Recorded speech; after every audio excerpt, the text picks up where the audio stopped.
राजनीति में कुछ लड़ाइयाँ चुनाव हारने के बाद खत्म हो जाती हैं, लेकिन कुछ लड़ाइयाँ चुनाव हारने के बाद शुरू होती हैं। राजस्थान कांग्रेस की कहानी शायद ऐसी ही कहानी है। 2023 का चुनाव खत्म हो चुका है, सत्ता बीजेपी के पास है, लेकिन कांग्रेस के भीतर एक युद्ध अब भी जारी है। एक तरफ अशोक गहलोत जो आज भी कह रहे हैं कि 25 सितंबर की बगावत मेरे खिलाफ नहीं, सचिन पायलट के खिलाफ थी, और दूसरी तरफ सचिन पायलट जो खुलकर जवाब कम देते हैं, लेकिन राजस्थान की राजनीति में आज भी सबसे बड़े दावेदार माने जाते हैं। सवाल सिर्फ इतना नहीं है कि गहलोत और पायलट में कौन सही है, सवाल यह है कि आखिर 2020 से लेकर 2026 तक ये मुद्दा जिंदा क्यों है। क्या ये केवल दो नेताओं का अहंकार है, या फिर राजस्थान कांग्रेस में उत्तराधिकार की वह लड़ाई है जो अभी तक खत्म नहीं हुई। गहलोत ने अभी यह मुद्दा फिर क्यों उठाया? ध्यान दीजिए, राजनीति में कोई भी वरिष्ठ नेता बिना कारण पुराने मुद्दे नहीं उठाता। गहलोत ने अभी जो कहा उसका सार यही है कि 25 सितंबर की घटना हाईकमान के खिलाफ नहीं थी, विधायक सचिन पायलट को मुख्यमंत्री नहीं बनाना चाहते थे। अब सवाल है, इतने साल बाद ये बात दोबारा क्यों? क्योंकि राजनीति में संदेश हमेशा वर्तमान के लिए दिया जाता है, भले ही कहानी अतीत की हो। गहलोत शायद यही बताना चाहते हैं कि राजस्थान कांग्रेस में जनाधार और विधायकों का समर्थन किसके पास था। 25 सितंबर 2000 ये केवल एक राजनीतिक घटना नहीं थी, ये राजस्थान कांग्रेस का टर्निंग पॉइंट था। उस समय चर्चा थी कि गहलोत कांग्रेस अध्यक्ष बन सकते हैं, और यदि ऐसा होता तो राजस्थान में नया मुख्यमंत्री चुना जाता। नाम सबसे आगे था सचिन पायलट का, लेकिन फिर 80 से ज्यादा विधायकों के इस्तीफे का ड्रामा, पर्यवेक्षकों की वापसी और पूरी योजना ध्वस्त। यहीं से दिल्ली और जयपुर के बीच अविश्वास की खाई और बढ़ गई।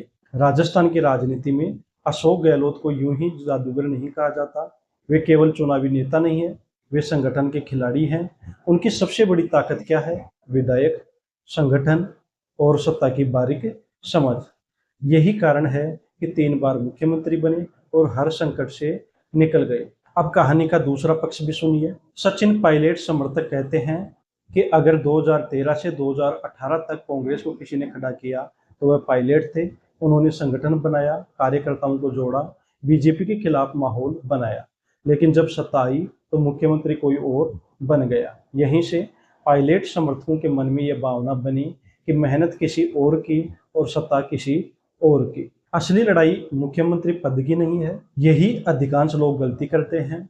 उन्हें लगता है यह केवल मुख्यमंत्री पद की लड़ाई है। नहीं, यह उत्तराधिकार की लड़ाई है। कांग्रेस का अगला बड़ा चेहरा कौन होगा? राजस्थान में गहलोत के बाद कौन? यही असली प्रश्न है, और इसी प्रश्न का उत्तर आज तक नहीं मिला। गहलोत ने अपने बयान में राहुल गांधी और गोविंद सिंह डोटासरा की भी तारीफ की। यह कोई सामान्य बात नहीं है, ये एक संदेश है।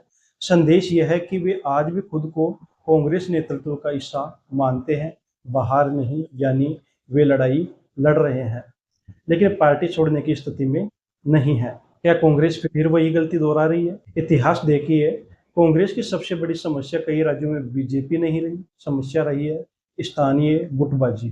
पंजाब, मध्य प्रदेश, आंध्र प्रदेश, असम और कई अन्य राज्यों में नेताओं के आपसी लड़ाई ने पार्टी को कमजोर किया, और राजस्थान में भी यही खतरा दिखाई देता है। अब नजर 2028 पर है। बीजेपी सत्ता में है, कांग्रेस विपक्ष में। ऐसे समय में पार्टी को जनता के मुद्दों पर लड़ना चाहिए, लेकिन चर्चा किसकी हो रही है? गहलोत और पायलट की। यही कांग्रेस की सबसे बड़ी चुनौती है। राजस्थान की राजनीति में गहलोत और पायलट दोनों की जरूरत है। एक के पास अनुभव है, दूसरे के पास भविष्य। एक के पास संगठन है तो दूसरे के पास युवा आकर्षण।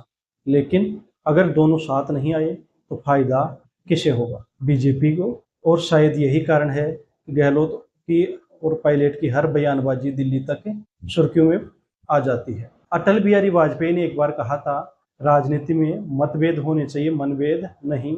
लेकिन राजस्थान कांग्रेस की कहानी में यही है। क्या मतभेद अब मनभेद में बदल चुके हैं? और सबसे बड़ा सवाल, 2028 में कांग्रेस का चेहरा कौन होगा? अशोक गहलोत की विरासत, या फिर सचिन पायलट का भविष्य, या कांग्रेस किसी तीसरे चेहरे की तलाश करेगी